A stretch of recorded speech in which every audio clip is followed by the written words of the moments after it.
So hello and thanks for joining the webinar. So let's wait maybe a minute for everyone else to join the webinar. And while we are waiting, just to kind of get to know you. So where are you calling from? Did you join this webinar from? So I'm calling in from Zagreb, from Croatia. And yeah, if you want to let me know through the chat window, where are you calling from, so that just to get an idea of all the countries that are represented in this webinar.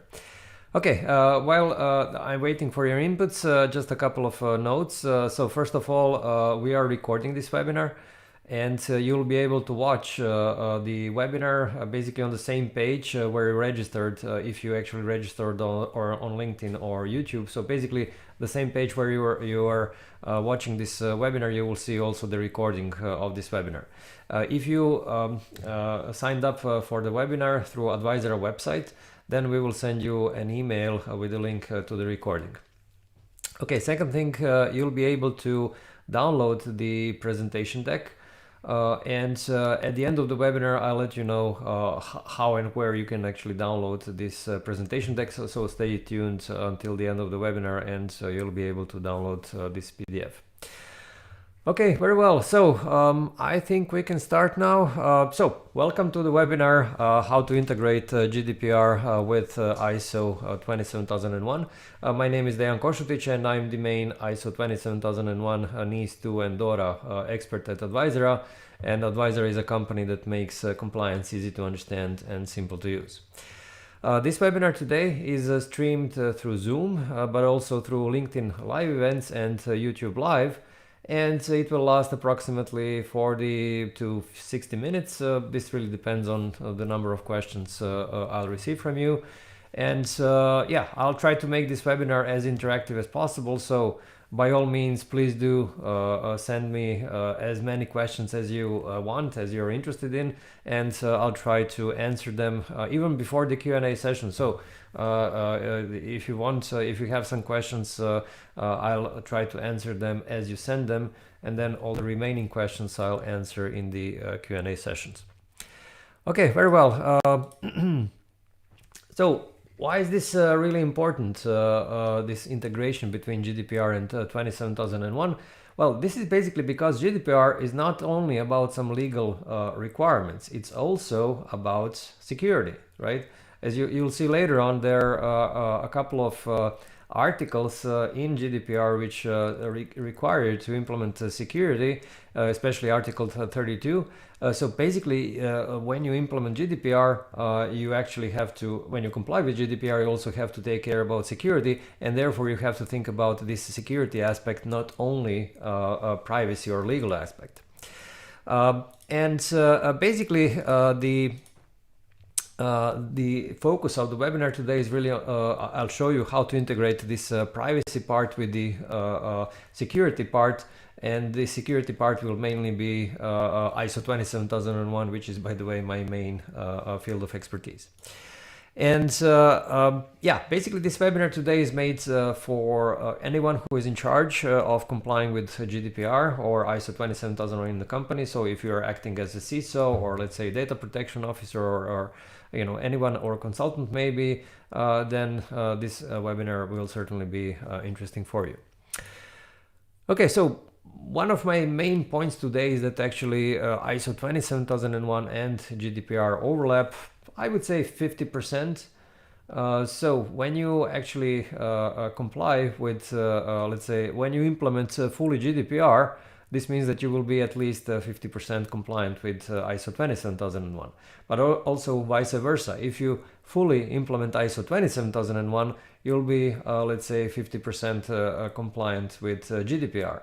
And again, this is because there is this overlap, and I'll show you more in more detail what this overlap exactly is, and that actually exists in both of these frameworks.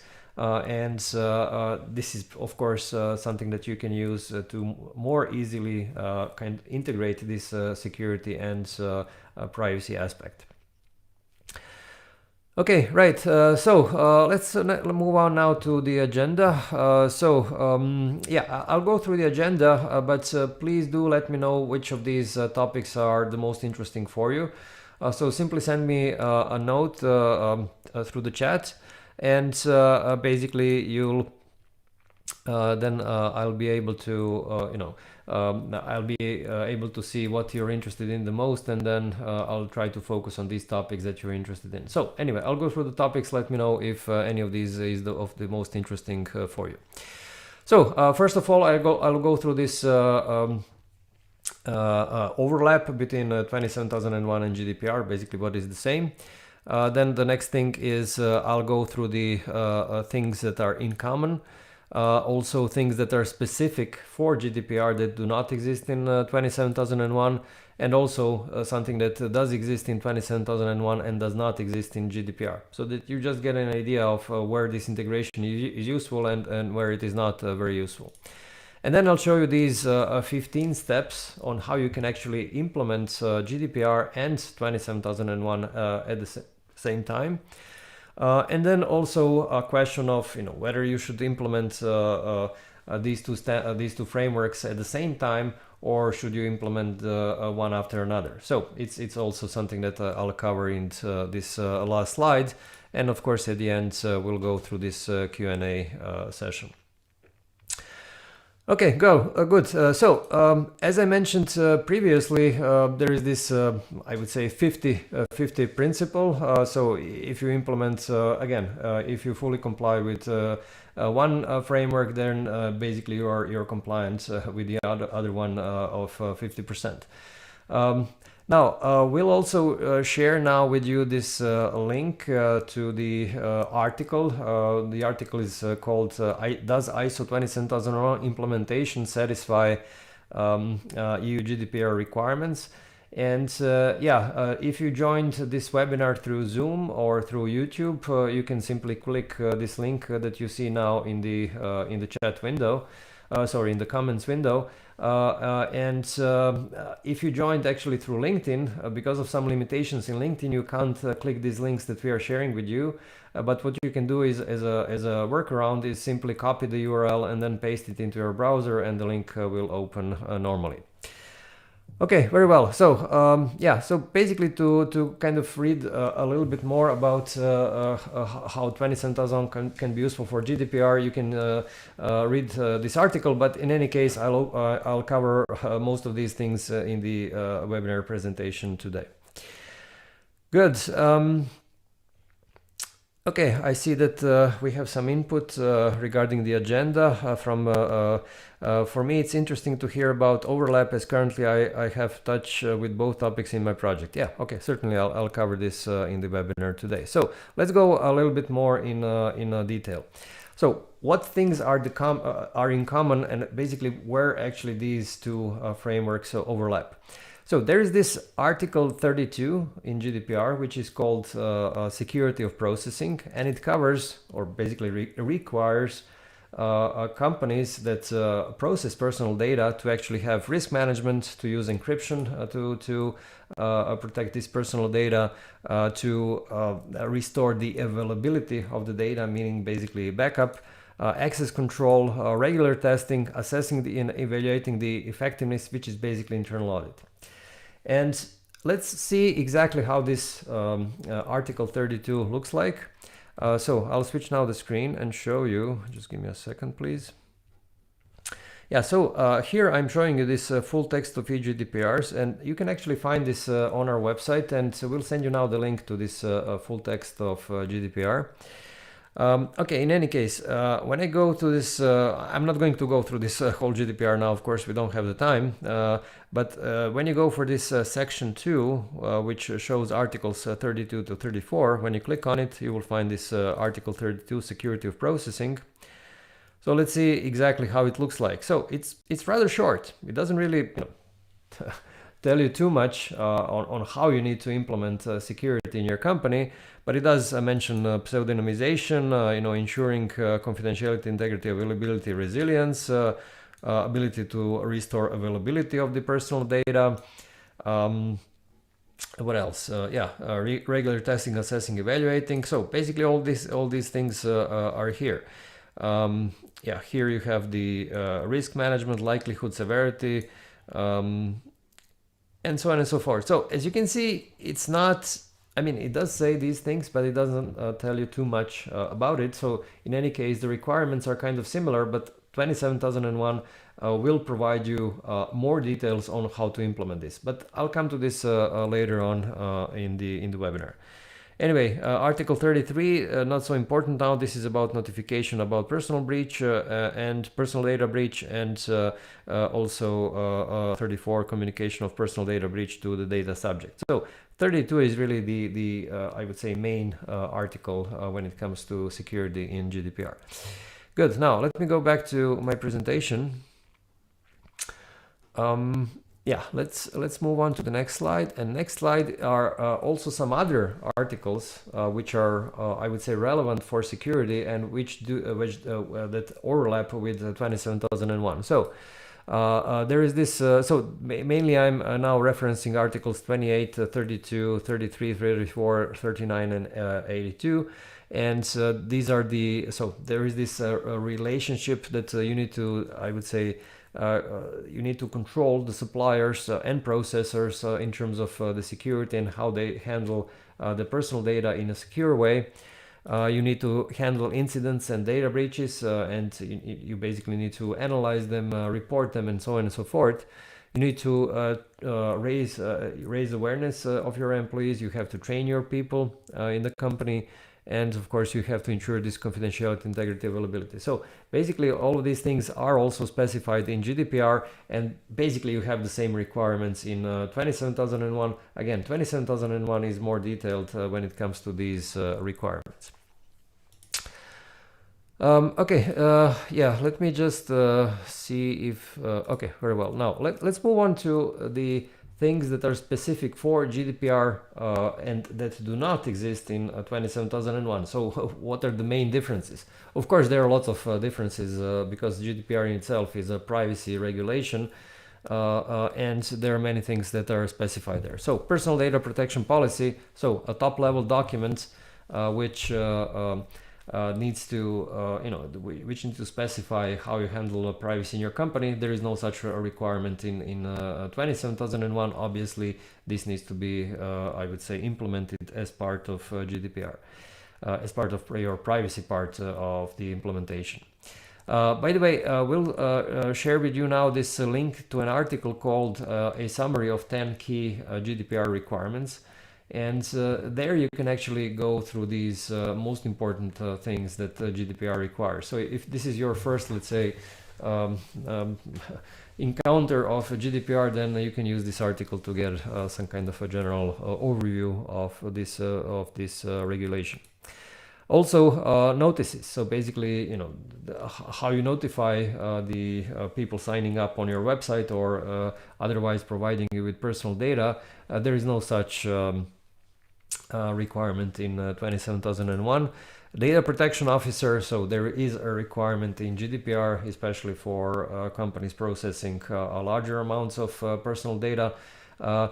Funnily enough, 27001 does not require security officer or any other, let's say, security-based person, but in GDPR this does exist. Also, you have to list the processing activities, personal data processing activities in GDPR. There is no such requirement in 27001. You need to have this legal basis for processing of personal data, and of course, basically, if the consent is one of these legal bases, then you need to collect consents for processing personal data. Again, there is no such a requirement in 27001. We'll also share now a link to this article called Is Consent Needed? 6 legal bases to process personal data according to GDPR. So it's also one article that can give you a good overview of this topic. Data subject access requests. So no such requirement in GDPR. In 27001. This is, I would say, exclusive for GDPR. Data protection impact assessment. So basically, it's I would say, if you are more, let's say, knowledgeable about 27001, then you could call this data protection impact assessment something like a risk assessment, but more, I would say, a complex and yeah, of course, focused on personal data and what can go wrong with personal data, because this is how you make decisions on how you need to protect this personal data. Cross-border data transfer. So this is if you are exporting data into third countries, meaning out of European Union. So then you have to follow some very specific rules. And there is also another article actually that we published rather lately, and this is called what is GDPR transfer impact assessment and how to implement it. So you'll see now the link to this article that explains these things in more detail, and data breach notifications. So again, there is no such direct requirement in 27001. So in any case, there is a lot in GDPR that is not covered in 27001. So don't think that with 27001 you can cover most of the requirements in GDPR, because you won't. I mean, this is a reality. 27001 can help you only with security, but not with all this, I would say, privacy or legal requirements that you see on this slide. All right, now let's see.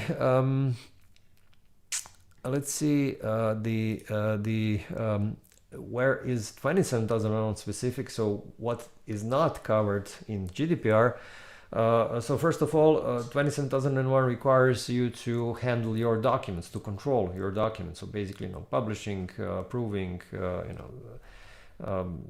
making sure that the latest version is available, this kind of things. So this is something that that is specific for 27001. And here is a link to an article called How to Manage Documents According to ISO 27001. So this article will give you a very good overview of this topic. The next thing that is specific for 27001 is this defining the scope. Basically, ISO 27001 allows you to select the scope that you want for your company for handling security.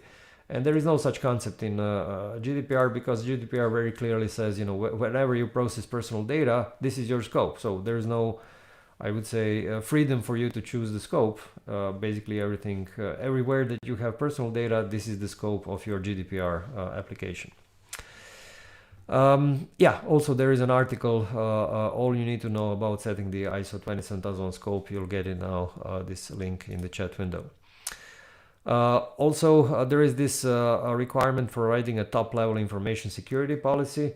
No such requirement in GDPR. GDPR does require the top-level, let's say, policy for handling privacy, but not for handling security. So there is such requirement in 27001. 27001 also requires a statement of applicability. Basically, this is a list of all the controls according to Annex A of ISO 27001, and then defining which of these controls are applicable and which are not. And this is something that you have to decide based on risk assessment. So there is no such concept in GDPR. Yeah, also you'll see now the link to this article in the chat window. Then you have to create this risk treatment plan. Basically, this is, I would say, an implementation plan for the controls that you marked as applicable in the statement of applicability. Then there is this requirement for management review. This is where your senior management needs to basically review the whole security posture, all of your security processes, your KPIs, your measurements, internal audit results, these kind of things, to get I would say, a holistic picture of security, and then make some decisions. And unfortunately, there is no such requirement in GDPR.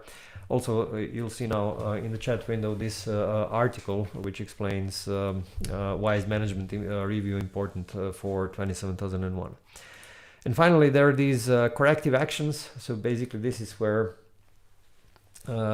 you take a systematic way to resolve any non-conformities, right? Anything that went wrong or where you're not compliant. So the standard specifies, well, basically a clear process for handling such situations. These are called corrective actions. So again, all of these, 7 or so items, requirements do not exist in GDPR, even though, you know, I mean, since I'm dealing with 27001 for a long time, I do see, you know, that some of these things can be quite useful for GDPR, like, you know, document management, where you set clear rules on how documents need to be handled. Of course, scope is not relevant because scope is very clear for GDPR.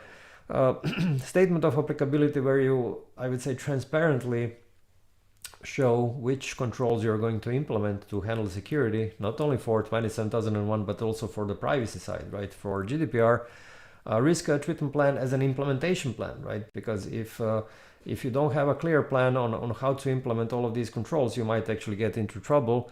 Management review, you know, forcing your senior management to review not only security but also privacy, I would say would be a very good thing. And these corrective actions are also a very good way to, I would say, follow up on any problems that you might have. And interestingly enough, I'm also dealing with DORA and NIS2 regulations, and these two regulations are cybersecurity regulations published by European Union. And there, actually, these two regulations do have the concept of the management review, the corrective actions. So it seems to me that you know, these EU regulations did kind of evolve and introduce some further concepts from well, 27001 or some other cybersecurity standards. And even though that this was not present in GDPR, which was published, what, like 5 or 6 years earlier. Okay, anyway, now let's move on to the next slide. Yeah, let's now go for these steps. So if you decide actually to implement 27001 and GDPR at the same time, so what are the, let's say, most logical steps that will enable you to implement both of these standards in a minimum amount of time? So first, you should start with these preparations for the project. So define who is the project manager, who is the project owner, you know, what are the deadlines, what are the steps, this kind of thing. So basically, you know, without a clear project structure, you won't be able to complete this project.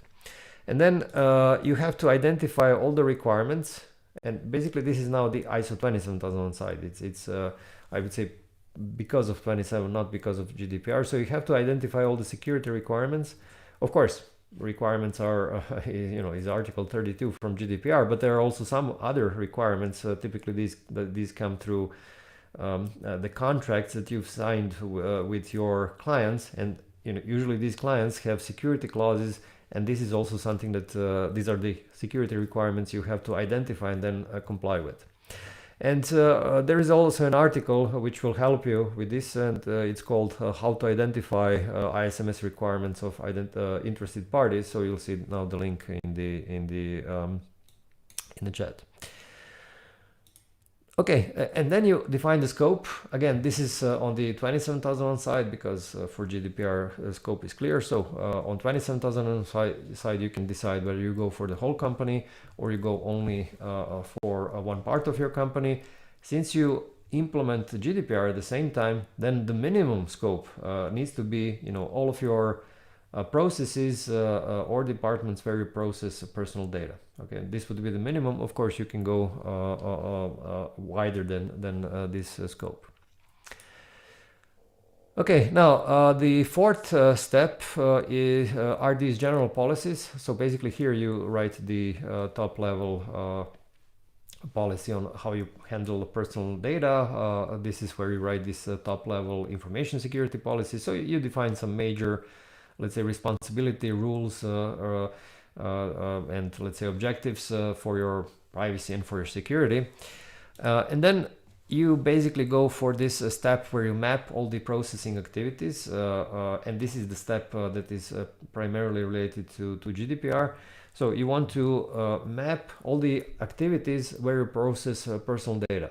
And this is a crucial step because if you don't map all of your processes or processing activities, then you really won't know exactly where you have personal data in your company. So this step is really crucial because otherwise you simply are going to miss lots of your personal data and you won't identify it. So this is something you have to do for GDPR.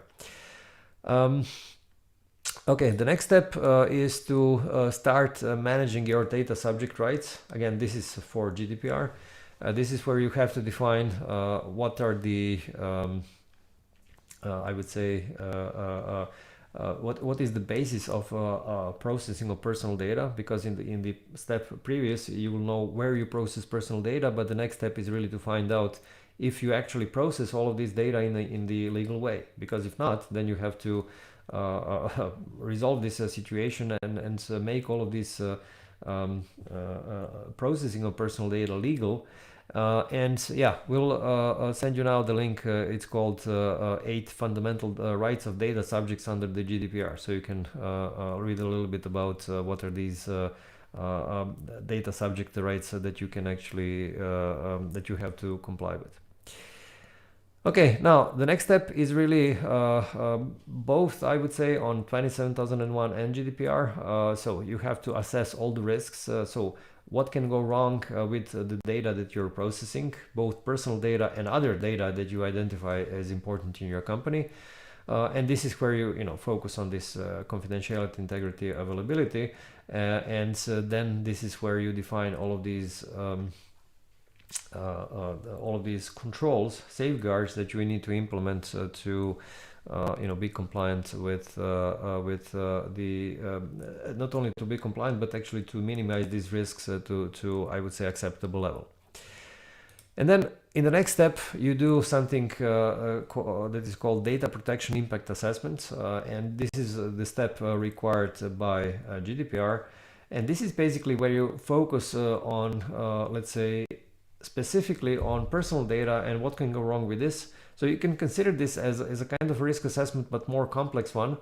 And by the way, this is why we recommend typically that you separate data protection impact assessment from the risk assessment, because risk assessment follows, I would say, one logic, and the data protection impact assessment follows a different logic, because it's quite prescribed by GDPR. Yeah, and there is an article also that you can that we'll send you now the link for. So it's called 5 Phases of the EU GDPR Data Protection Impact Assessment. So you can open this article and learn more about what you need to do there. Okay, yeah, and then for 27001 side, you can you must write this statement of applicability. So this is where you, as I mentioned earlier, define where you list all the controls from Annex A and define which are applicable, how you need to implement them. Of course, you're not going to do this only for your security part. You're going to also list all the controls that are relevant for privacy, for GDPR. So again, you will have a single document which will basically describe your whole security profile for both security and for privacy. Okay, the next step is writing this risk treatment plan. Again, this is basically an implementation plan for all the safeguards that you are planning to implement, and you have to define there, what safeguards you need to implement, who is in charge, what are the deadlines, what is the budget, how many, which kind of people you need to implement them. It needs to be quite detailed. And then, of course, you start implementing all of these security controls. Again, these are not security controls only for 27, it's also for privacy. For example, this, I don't know, encryption or anonymization, all of these things you have to start implementing according to the risk treatment plan. And in parallel to this, you're actually doing the training and awareness, because what we've seen in practice, once companies write all of their security policies and procedures, but if they try to enforce them in their companies without training their people, training their employees on how they need to implement them, and without telling them why these policies are needed in the first place, then they face big problems. And for that purpose, really, it's training and awareness is really crucial, and it needs to go in parallel actually to implementation of all of these security controls. All right, now let's move on to the last steps. You actually have to perform internal audit. So this is something that is basically mandatory both according to 27 and GDPR. So you have to give this job of, let's say, independent review, internal review of what's going on with your privacy, with your security, and then this report needs to go to the senior management so that they are actually informed of, let's say, the real state of your security and privacy. And 27001 requires you to do this formal management review so that the management receives all this information and then makes some crucial decisions around security, and and as I recommend also to review the privacy and make decisions around privacy. And finally, you go for these corrective actions. So whenever either internal auditor or someone else finds a nonconformity, basically when these corrective actions are needed, then you need this systematic way of resolving these, because otherwise what can happen is that you simply identify some problems or nonconformities and then simply forget about them, or it simply kind of gets stuck without resolving them. So a systematic way where you are not forgetting about these problems is very important for these things to actually be ultimately fixed. Okay, so if you're interested in let's say implementing separately 27001 from GDPR, we'll send you now links to two articles which speak about separate steps for GDPR implementation and separate steps for 27001 implementations, and you'll see them now in the chat window. Good. Now, what I'll show you now is basically a way for you to let's say improve or speed up the writing of all the documents that are needed for GDPR and for 27001. So let me switch the screen. So basically, this is what I'm showing you is this EU GDPR and ISO 27001 integrated documentation toolkit. So basically, it's a set of documents that contains all the documents that are needed for compliance with both GDPR and for 27001. And as you will see, these steps here, you see several folders. And these folders are basically recommended steps in the implementation, and as you'll notice, they are very similar to these 15 steps that I presented in the webinar. So basically, when you open any of these documents, then you'll see the documents. So for example, this ISMS step scope, so when you open it, you will see this is a Word document which basically gives you everything that you need to define define your ISMS scope, right? So going back to here, I mean, you can also send me through chat a message if you want me to open any other particular document, but let's go for risk assessment and treatment. So let's say go for this risk assessment methodology. And here, again, you have the document which specifies how you actually need to do the risk assessment. So it gives you, the overview of the process, assets, threats, vulnerabilities, and then determining risk owners and consequences and likelihood. Of course, how you use these scales for consequences and likelihood, risk acceptance criteria. And then, of course, we have other templates, for example, where you list all the risks, where you list risk treatment, and so on. So without going further into detail, again, if you want, I can show you some other documents, but the point is here, this kind of a tool you can actually use to speed up considerably this whole implementation of these two frameworks. Okay, we'll share with you now the link to this integrated toolkit. So when you click this link, you will be able to open You will see all the information about these documents. You will be able to see a free preview of all of these documents, and yeah, you can simply play around with it and see if this is something that can help you.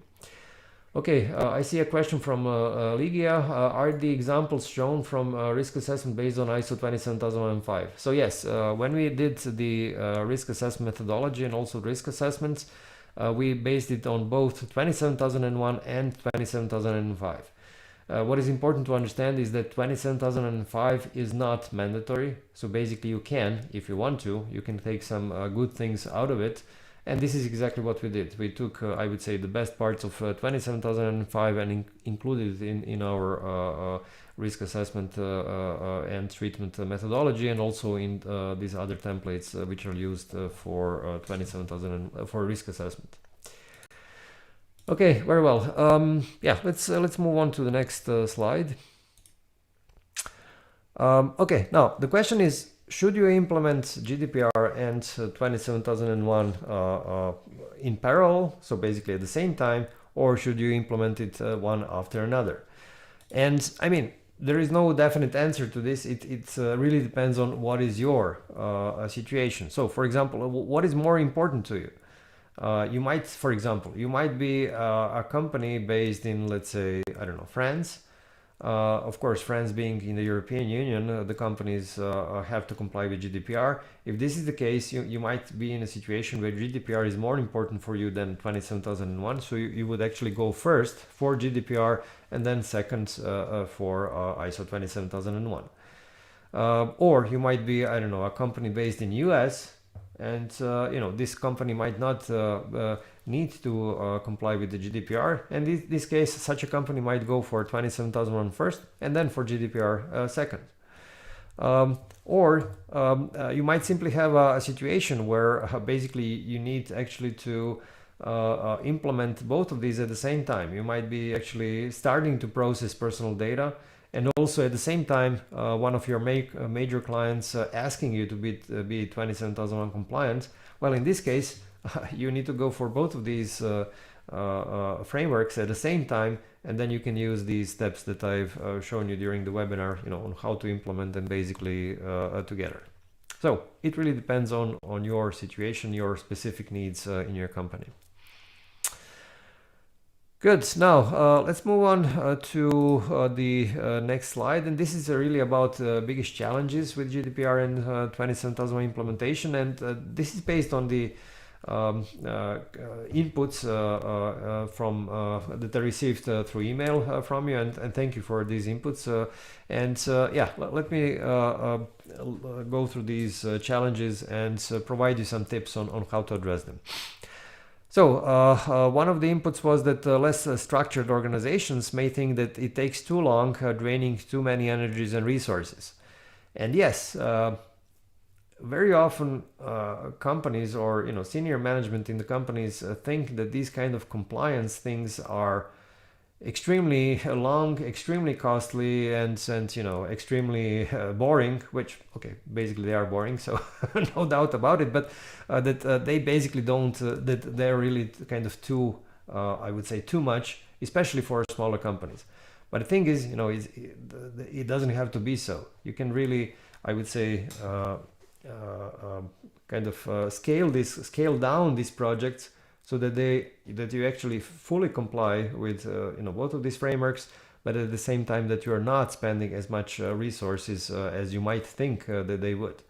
And you can also scale down this whole documentation thing so that it does not, I would say, create problems with your regular operations. Because very often when companies start to implement 27001, they think, oh no, now we'll have to do I don't know, 5 extra steps, which will take us only, additionally 20% of the time. But this is not true. I mean, there is no such requirement really in 27001 to make your processes more complex. No, it's really no such thing, right? So basically what you have to do is really, I would say, adapt this security according to your business processes, of course, according to your risks.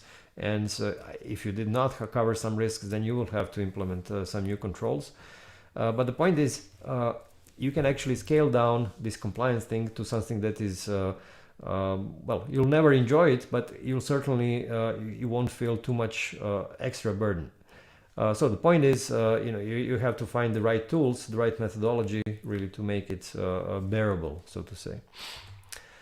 Okay, identifying GDPR legal implications through data mapping. So yes, this listing of all these processing activities is crucial because it does, again, without it, you won't be able to know where you process personal data. And this can be, yes, I admit, this can be a lengthy process. But this is actually done best if you sit down with the heads of each department and then basically discuss with them, where and how they process personal data. For example, in HR department, so human resources, obviously will have lots of personal data. In legal department, you will have also personal data. If your, I don't know, if your website is, let's say, providing some, if your website actually requires, registering your users, then of course you will also have personal data which you collect. So this is then IT department, but also if this data is then used by someone else in your company, then you will have some other departments as well. So basically what you have to do is, if you are a DPO, you have to do interviews with all of your departments, head of the departments, and make sure that you list all the touch points, or more precisely, you can actually ask these people what are the channels through which you actually collect information from the outside. And then usually this is the best way to catch all these, I would say, ways that you process personal data. Okay, the next challenge is trying to understand data management across the technology estate in relation to access control, storage, processing, privacy, retention, and deletion. So once you actually process, once you list all the processing data, personal data processing activities, then of course you will need to match it towards the basically databases where you have these, where you process this personal data, and then you will know exactly what kind of safeguards you will need to use to protect this personal data. And this is where 27001 is quite useful, especially if you use this asset-based approach to risk assessment and treatment, because for each asset, then you define what kind of safeguards you need to protect this data. Okay, it doesn't have to be only personal data, but in any case, you will then have, especially when using 27001, you will have all the assets, and then what kind of safeguards you're using for each of these assets. And of course, these safeguards will include the access control, the backups, the I don't know, encryption, and all kinds of things, and you will have easily kind of mapped, you will have this very nice map to make sure that you cover everything. Okay, how to integrate tools such as data protection impact assessment alongside of risk registers without making the entire framework unmanageable and resource reliant. Yeah, so as I mentioned before, I think you should start with the risk assessment. This is a kind of a lighter version of doing this risk assessment, and do this risk assessment according to 27001. And then once you define in which processing activities you also have personal data, then do additionally the data protection impact assessment on top of this risk assessment. So you will use some results of the risk assessment as a kind of the baseline for DPIA, and DPIA would be, I would say, a kind of an add-on to the risk assessment that you're doing for according to 27001. So I see this as a two-step process where risk assessment is, I would say, a lighter approach, and then DPIA is built upon it, but specifically only for personal data. Good. Yeah, so let's move on to the conclusion and then go for the Q&A. So as you can see, GDPR and 27001 have a lot in common, and in fact 27001 does cover roughly 50% of GDPR requirements and vice versa. So if you have the need to actually be compliant with both of these, then you can implement them together within one project. So I mean at the same time or one after another, but in any case you will have, I would say, lots of benefits that can lots of overlapping areas that where actually you need to implement only one thing that can cover two frameworks. And of course, for that purpose, you can use Advisera's integrated documentation toolkit. We've already sent you the link to it. And also, if you would like to have a meeting with our toolkit expert, he can actually show you any document that you're interested in. So we'll send you now the link to this for having a meeting for scheduling a call with our toolkit expert. Great. Yeah, let's move on now to the questions and answers session. So, of course, please do send me any questions that you're interested in, that you want me to answer. And while you're sending these questions, just a couple of notes. Feel free to reach out to me directly and ask any questions via email, and we'll send you now my email address so you can contact me directly. Second thing is you can follow me on LinkedIn and YouTube, and so you'll find on my LinkedIn profile, you'll find I post daily, let's say I would say the most important articles that I find on the internet related to cybersecurity governance, ISO 27001, these kind of topics. So if you want to stay in touch, let's say, with the newest and most important developments, you can actually follow me on LinkedIn. And on YouTube, I publish lots of videos on ISO 27001, NIS2, DORA. I'm planning also to do something like for GDPR, for security aspect of GDPR, but I still didn't do it. I'll probably do it in the next couple of months. So if you want to learn in this video format, then feel free to follow me on YouTube as well. And the third thing is my next webinar will be in 2 weeks, and it will be about ISO 27001 implementation steps. So if you want to learn in a bit more in detail about 27001 implementation specifically, then you can sign up for this webinar. And we'll share now with these links for signing up for our webinars. So if you open any of these links, you'll see you can actually sign up there. So you have this link for signing up on Advisera website or on LinkedIn page or on YouTube page. Okay, very well. Now let me go through a couple of questions I received before the webinar. So Eugene was asking which ISO 27001 controls must be implemented to cater for GDPR.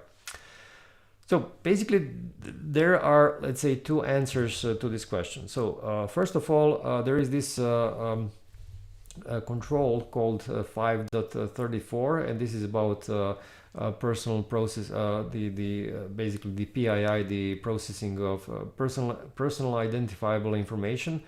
So if you process any personal data, then in the statement of applicability, you need to mark this control 5.34 as applicable. So this is, let's say, one level. Now, the second level is basically how you actually protect any personal data. And for that purpose, you will use a larger number of controls, backup encryption, access control. So everything and anything that we mentioned in the webinar today. So on this, I would say, second, more detailed level, you will select, 20, 30, 40 controls from NXA to make this protection. And there is no definite list of these controls because they will depend on your risks, on the types of data that you're using, and so on. So in the first, I would say, instance, there is this one control which is directly related to PII. And in the second, I would say, step, so to say, you have to select all controls that are here that you can use for data protection. Okay, another question that came through Damiano, from Damiano. Can an ISO 27001 auditor be also the data protection officer? Now, this is an interesting question, and I would say you can do it for smaller companies if you have, I don't know, like 10 employees, maybe 20 employees. Because it's hard actually to find in such smaller companies. It's hard to find, you know, two separate persons for these functions. However, if you have a couple of hundred employees or a couple of thousand employees, then it is highly recommended that you actually separate these functions. Now, why is it better to separate it? Because there might be some conflict of interest there, right? Because internal auditor we'll need to check, you know, the internal auditor for 27001, we need to check the implementation of all the security controls. But, you know, some of these security controls are also the controls that are kind of where DPO, Data Protection Officer, is in charge. So there is, I would say, some conflict of interest. So again, from the practical point of view, if you are a very small company, you can do it. But, you know, for, I don't know, if you're at least 100 or 200 employees, I would it would be much better to separate these two functions. Okay, great. I don't see any other questions coming in. So then let me wrap up the webinar. Just a few words before we finish. So as I mentioned, this webinar was intended really to give you an overview of how to integrate GDPR in 27001. And really the idea of this webinar was not to give you a detailed, you know, instructions for, you know, how to implement each and every step. And of course, for that purpose, you can open up these articles that we've sent you just to learn more. And you can also take a look at this toolkit, which will, you know, provide you with more idea on how to write these documents. With regards to this PDF presentation deck, we'll publish it on the same page where you're watching the webinar now. So if you joined through LinkedIn or if you joined through YouTube, leave this same page open where you are watching the webinar now. And in the comment section, in about 10, maybe 15 minutes, you will see that we'll publish the link to this PDF presentation deck, which you will be able to download. And also in the same comments, you will see, again, all of these links that we've sent you now, that we've shared with you during the webinar. You'll also see them again published in these comments on these same pages. Now, if you joined the webinar through Advisera website, then we will send you a link to the PDF presentation deck through email. And we'll send this email either in a couple of hours or maybe tomorrow. So latest by tomorrow morning, you'll see these this email in your inbox with not only the link for downloading the PDF presentation deck, but also other links that we shared during the webinar. And finally, we'll send you a link to also for a short survey. So it's really short, only 3 questions, and I would really appreciate if you could open it up and give you your feedback. And this will, you know, help me improve this my webinars. And that would be all. Thank you very much for your participation, and I hope you have enjoyed this webinar. Have a nice day.